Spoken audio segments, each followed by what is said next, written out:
రాష్ట్ర ప్రభుత్వం గతంలో ఎన్నడూ లేని విధంగా 3 నెలల్లో 16,000 కోట్ల అదనపు విద్యుత్ ఛార్జీల భారాన్ని ప్రజలపై మోపిందని సిపిఎం కార్యదర్శి ప్రసాద్ అన్నారు. పెంచిన విద్యుత్ ఛార్జీలను నిరసిస్తూ సిపిఎం రాష్ట్ర కమిటీ పిలుపు మేరకు సిపిఎం నగర కమిటీ ఆధ్వర్యంలో సిపిఎం నాయకులు ఏలూరు ఆర్ఆర్పేట సుందరయ్య గ్రంథాలయం వద్ద విద్యుత్ బిల్లులను భోగి మంటల్లో వేసి దహనం చేసి నిరసన వ్యక్తం చేశారు.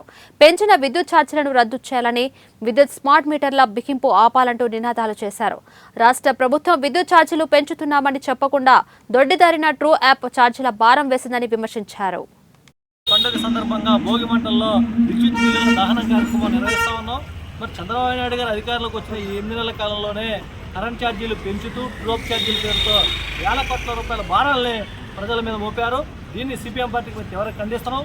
మీరు అధికారంలో లేనప్పుడు, ప్రతిపక్షంలో ఉన్నప్పుడు అప్పుడు ప్రభుత్వం కరెంట్ ఛార్జీలు పెంచితే, స్మార్ట్ మీటర్లు బిగిస్తుంటే ఇవన్నీ కూడా చాలా తప్పు, ప్రజల మీద భారాలు అయితని చెప్పి ఆ రోజున ప్రజల తరపున మీరు మాట్లాడారు. మరి అధికారంలోకి వచ్చిన తర్వాత ఎందుకని మీరు భారాలు వేస్తారని చెప్పి నేను అడుగుతా ఉన్నాం. అంటే అధికారంలో లేనప్పుడు ఒక మాట, అధికారంలోకి వచ్చిన తర్వాత మరొక మాట మాట్లాడుతూ ఈరోజు ప్రజల్ని ఇలాంటి ఇబ్బంది పడ్డ సరైనటువంటి.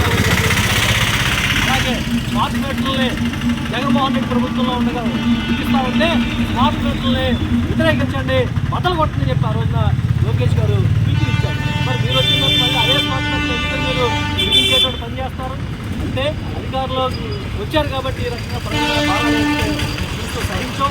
అలాగే ఆదానితో జరిగినటువంటి ఒప్పందం ద్వారా ప్రజల మీద రాష్ట్రంలో లక్షల రూపాయల భారం పడతా ఉంది.